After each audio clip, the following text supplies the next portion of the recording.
बिस्मिल्लाहिर्रहमानिर्रहीम। अभी हम देखना आज जो हमने देखना है वो एडवांस फिल के ऑप्शंस को देखेंगे हम कि एडवांस फिल क्या चीज़ होती है। तो फॉर एग्जांपल अगर हम मैं आपसे कहूँ जी हमें कोई सीरियल नंबर लिखना है तो 1 to लेट्स सपोज 100 तक, तो हम इसको जो है 1 2 ठीक है 3 या तो इस तरह लिखते जाएं इसको। ठीक है, एक हमारे पास ऑप्शन होती है फिल हैंडलिंग की। उसमें हम क्या करते हैं कि सिर्फ हमें उसको सीरीज थोड़ा सा ट्रेन करना पड़ता है एक्सेल को कि उसको सीरीज बतानी पड़ती है कि जी हमें क्या सीरीज चाहिए। तो फॉर एग्जांपल मैं 1 2 करके और इनको सेलेक्ट करूं और ये जो हमारा सिंबल आता है इसको डॉक्टर सिंबल भी कहते हैं। तो ये जो प्लस साइन जो आता है इसको अगर मैं ड्रॉप डाउन करूं या फिल हैंडलिंग करूं तो मैं इसको नीचे तक जितना नीचे तक लेके जाऊंगा ये उतनी नंबर ऑफ सीरीज मुझे दे देगा। ठीक है ना। ओके, अगर मैं इसको कहूँ कि जी मुझे 1 3 यानी ऑड नंबर्स मुझे चाहिए तो ये मुझे ऑड नंबर्स भी देगा। ठीक है ना। फॉर एग्जांपल अगर मैं इसको कहता हूँ कि जी 2 और 4, ठीक है ना, तो इवन नंबर्स भी हमें ये इसको देने चाहिए। ठीक है ना, तो ठीक है, तो एक्चुअली मैंने इसमें क्या किया है इस वक्त कि मैंने इसको क्योंकि हमारी ये 2 कॉलम्स फिल हो गए यहाँ तक। ठीक है ना, तो अगर मैं इसको कोई सीरीज देना चाहूँ 2 और 4 इवन नंबर्स की, तो मैं सिलेक्ट करूंगा। एक तरीका तो ये कि मैं इसको फिल हैंडल से नीचे ले जाऊँ। ठीक है, दूसरा तरीका मैं इसको यहाँ रख के इस पर डबल क्लिक कर दूँ। ठीक है, जब मैं डबल क्लिक करूंगा तो ये ऑटो फिल कर देगा इसको। ठीक है, ये उस सूरत में करता है कि जब आप उसको ये पता हो कि रेंज कहाँ तक है, यानी कि 17 तक हमारा ये फिल करेगा। सही। अच्छा, फॉर एग्जांपल अगर मैं खाली 2 लिखूं और इसको ड्रॉप डाउन करूं तो ये मुझे सिर्फ 2 ही रिपीट करेगा। सही। फॉर एग्जांपल अगर मैं कोई नाम दूं इसको अली, तो ये क्या करेगा, अली फिल कर देगा। ठीक है ना, तो और फॉर एग्जांपल अगर मैं इसको अगर कहूँ जैन कहूँ जनवरी, ठीक है, तो इसको फिल करना चाहिए। ठीक है, तो इसने पूरे फिल कर दिए। जनवरी से दिसंबर तक होना चाहिए, लेकिन क्योंकि हमारे पास कॉलम ज़्यादा थे, रोज़ ज़्यादा थी, तो उसने नीचे तक फिल कर दिया। लेकिन अगर आप जितना चाहो इसको आप इसको फिल कर सकते हो। फॉर एग्जांपल मंडे है, ठीक है, अगर मैं मंडे को फिल करूं तो मुझे कितना चाहिए होगा, Monday Tuesday Wednesday Thursday Friday Saturday Sunday. ठीक है, लेकिन अगर मैं और इसको नीचे लेके जाऊं तो ये रिपीट करना शुरू कर देगा। ठीक, ओके। अच्छा, फॉर एग्जांपल अगर मैं इसमें लिखता हूँ पाकिस्तान,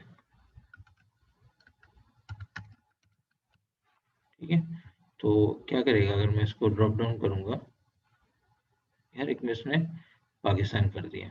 ठीक है, अगर मैं चाहूँ कि जी मैं एक अपनी कस्टम लिस्ट बना लूँ, ठीक है, तो मैं वो भी क्रिएट कर सकता हूँ।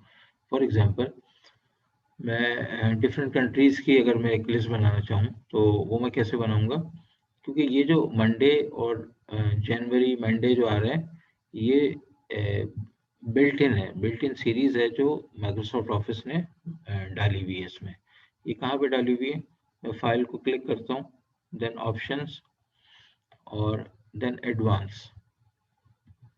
ठीक है, एट द बॉटम आपको एक चीज़ नज़र आएगी that is edit custom list.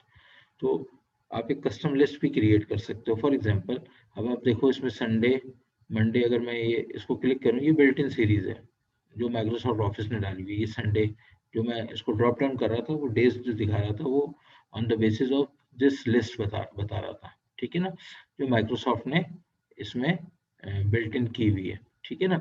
तो अगर मैं एक नई लिस्ट बनाना चाहूँ फॉर एग्जांपल, तो एडिट कस्टम लिस्ट, ठीक है। फॉर एग्जांपल मैं लिखता हूँ जी पाकिस्तान, सही, enter, then Iran, enter, China, China, ठीक है। फिर मैं लिखता हूँ जी जापान, फिर मैं लिखता हूँ जी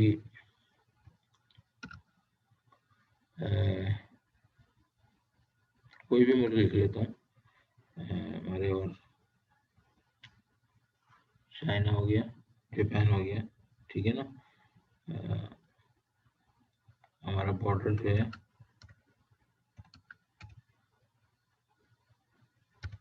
अफगानिस्तान, ठीक है। फॉर एग्जांपल ये हमारे हमने कुछ एक सीरीज बनाई है। अगर आप चाहते हो नंबर ऑफ स्टूडेंट्स बनाना चाहते हो, नंबर ऑफ एम्प्लॉयज की एक लिस्ट बनाना चाहते हो, तो वो बिल्ट इन रहेगी इसमें, ठीक है ना। आपको बार बार टाइप करने की जरूरत नहीं पड़ेगी। फॉर एग्जांपल मैं इसको ऐड करा देता हूँ, ठीक है। तो ये देखिए ये ऐड हो गई, then click okay, then okay, ठीक है ना। अब अगर मैं यहाँ लिखूंगा पाकिस्तान, ठीक है, तो क्या करेगा ये, अगर मैंने कुछ 4-5 कंट्रीज के नेम्स दिए थे, ठीक है, पाकिस्तान रिपीट किया इसने, सही। तो इस तरीके से मैं एक अपनी कस्टम लिस्ट भी डिज़ाइन कर सकता हूँ। फ़ायदा इसका क्या है कि मिसाल के तौर पे ये अगर आपने एम्प्लॉयज़ के नेम हैं या आपके स्टूडेंट नेम्स हैं, वो आप इसमें कस्टम लिस्ट में आप ऐड कर दो, ठीक है ना। अब आपको बार-बार इसकी ज़रूरत नहीं पड़ेगी। मिसाल के तौर पे अगर मैं न्यू लिस्ट लेता हूँ कोई, और मैं इसमें लिखता हूँ जी पाकिस्तान, ठीक है। तो पाकिस्तान, तो ये देखें इसमें आ गया, ठीक है ना। तो ये आपको बार बार चेंज करने की जरूरत नहीं पड़ेगी। मिसाल के तौर पे किसी स्टूडेंट या एम्प्लॉय को निकालना है, तो आप सिंपली उसको यहाँ से डिलीट कर सकते हैं, ठीक है ना। लेकिन आपके पास लिस्ट ये मौजूद रहेगी, सही। तो अगर मैं चाहता हूँ कि जी अब मैं इसको चेंज करना चाहता हूँ या ख़त्म करना चाहता हूँ इसको, तो मैं फिर दोबारा ऑप्शन में जाऊँगा, एडवांस में, और बॉटम पे आपको पता है कि एडिट कस्टम लिस्ट है, इसको मैंने क्लिक किया, ठीक है। ये मेरे पास कस्टम लिस्ट आ गई ना। तो मैं इसको डिलीट कर देता हूँ, ठीक है। List will be permanently deleted, okay, ठीक है, ये मुझे नहीं चाहिए। अच्छा, ओके कर दिया। अब मैं अगर लिखता हूँ कहीं पे, यहाँ पे लिखता हूँ पाकिस्तान, तो लेट्स सी क्या करता है ये ड्रॉप डाउन से, ठीक है। लिस्ट खत्म हो चुकी है। तो अब ये फिल हैंडलिंग से इसने पाकिस्तान प्रिंट कॉपी कर दिए, ठीक है ना। तो ये हमारा था एडवांस फिलिंग। तो दैट्स ऑल।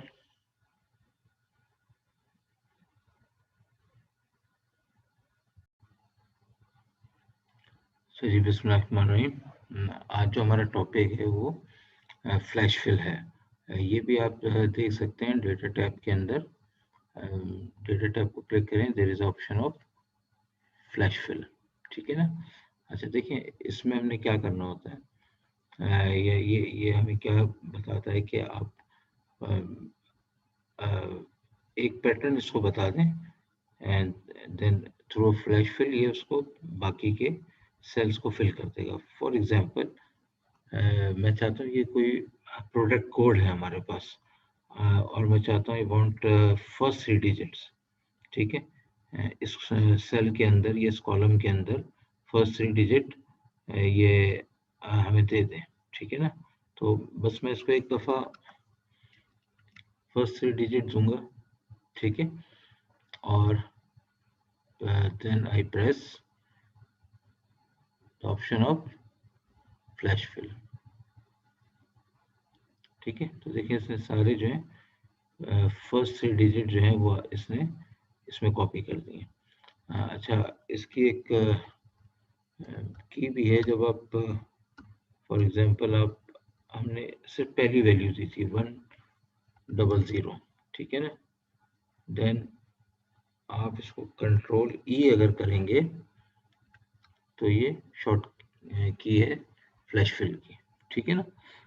इसी तरह से अगर मैं इसको करना चाहूँ कि जी लास्ट 4 डिजिट ये मुझे बता दें, ठीक है, तो 6542 इसका पहला डिजिट है, ठीक है ना।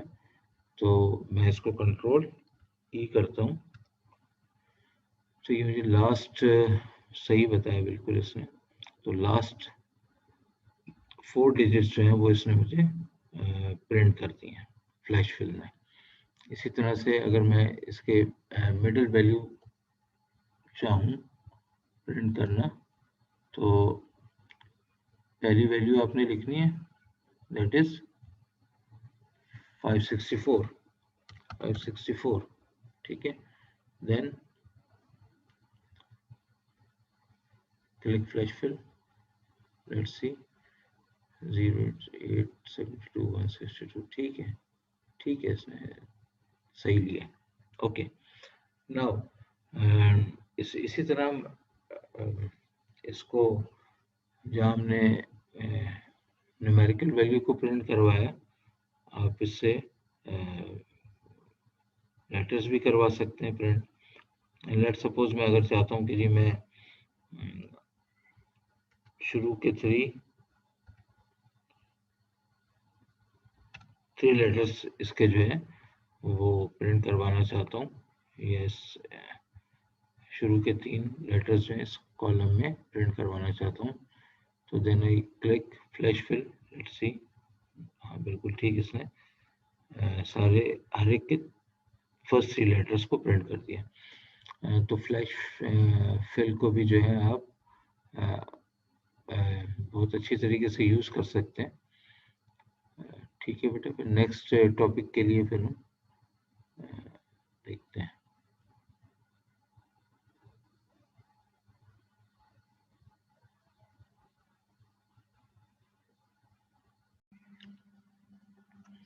बिस्मिल्लाहिर्रहमानिर्रहीम।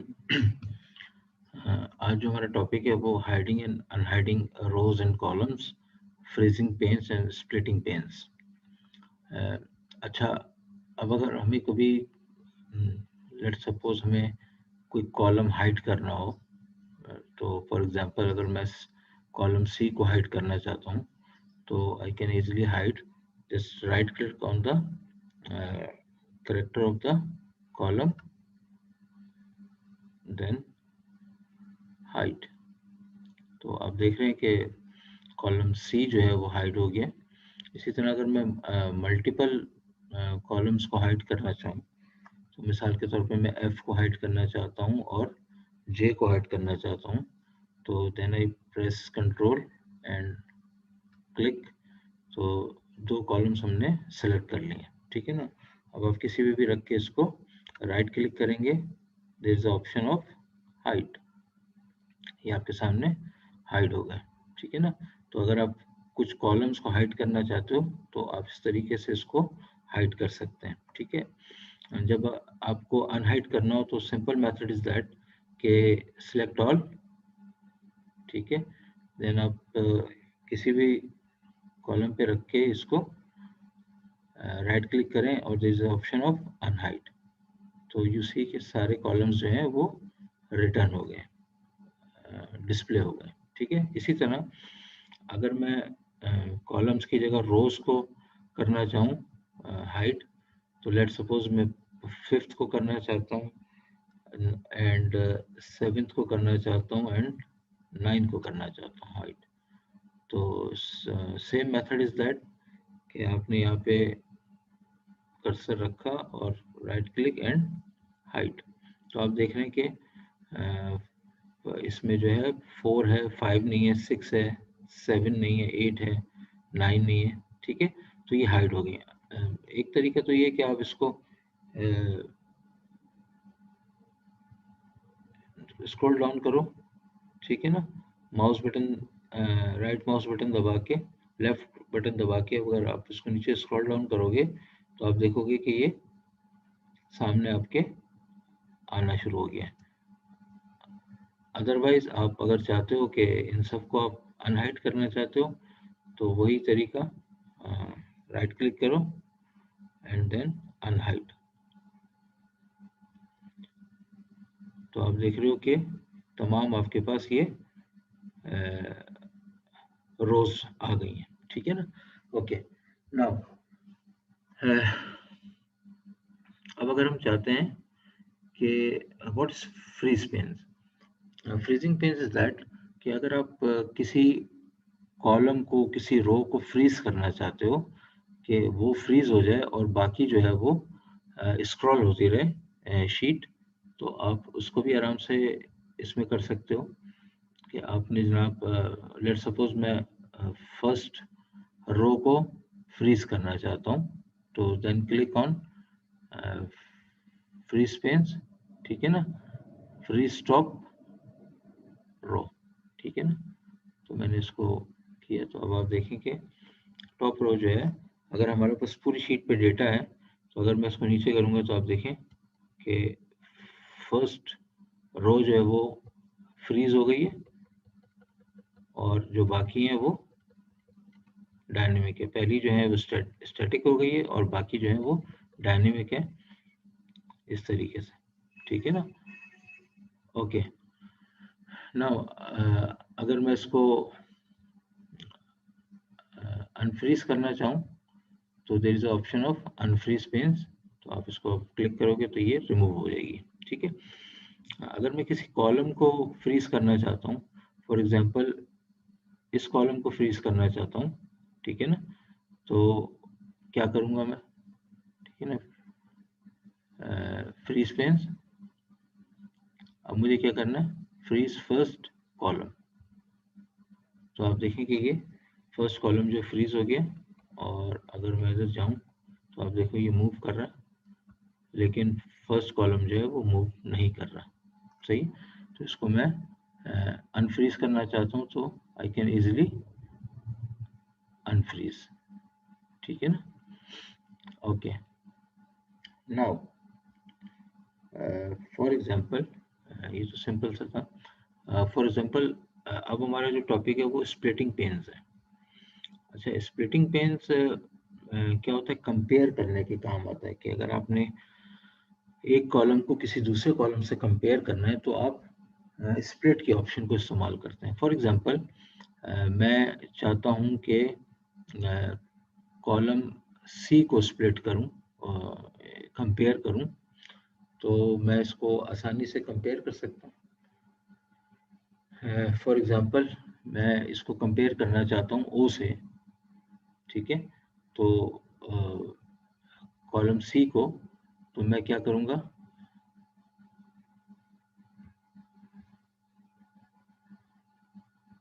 कॉलम सी पे रख के स्प्लिट आपको प्रेस कर दूंगा, ठीक है ना। तो अब आप देखो इसमें कि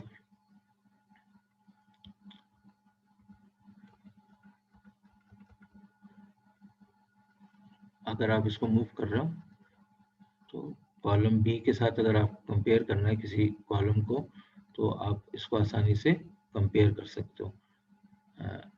अच्छा, स्प्लिट जो है वो अगर आप डबल क्लिक करोगे तो ये रिमूव हो जाएगा। स्प्लिट जो है वो परमानेंट नहीं होता, इसको आप क्लिक करते हो तो ये इजीली रिमूव हो जाता है, हट जाता है, डिसेबल हो जाता है।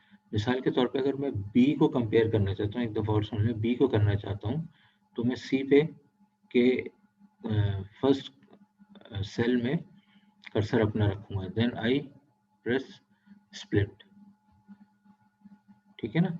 अच्छा, अगर आप गौर करो तो स्क्रॉल बार आपको दो नज़र आ रहे होंगे, एक इस शीट के लिए नज़र आ रहा है, एक इस शीट के लिए। तो अगर बी की वैल्यूज़ को आप फॉर एग्जांपल के की वैल्यूज से कंपेयर करना चाह रहे हैं तो आप सिंपली,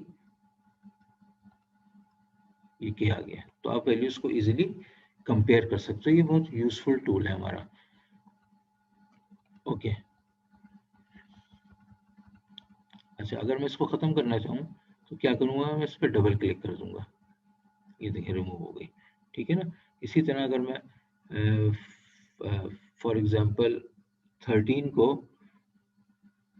13 रो को किसी भी रो से कंपेयर करना चाहूँ, तो सेम मेथड इज़ दैट कि स्प्लिट प्रेस करूँगा, ठीक है। तो अगर आप यहाँ पे देखो तो आपको 2 किस्म की स्क्रॉल बार नज़र आ जाएँगी, एक ये है और एक ये है, ठीक है ना।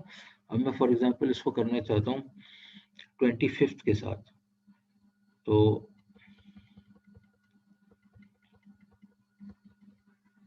25th के साथ मैं 12th रो को 25th के साथ कंपेयर करना चाहता हूँ वैल्यूज़, तो you can easily compare it, ठीक है ना। तो आई होप ये आपको समझ आ गया होगा। इसको मैं डबल क्लिक करूँगा तो this will remove. I hope कि आपको ये समझ आ गया होगा। That's all.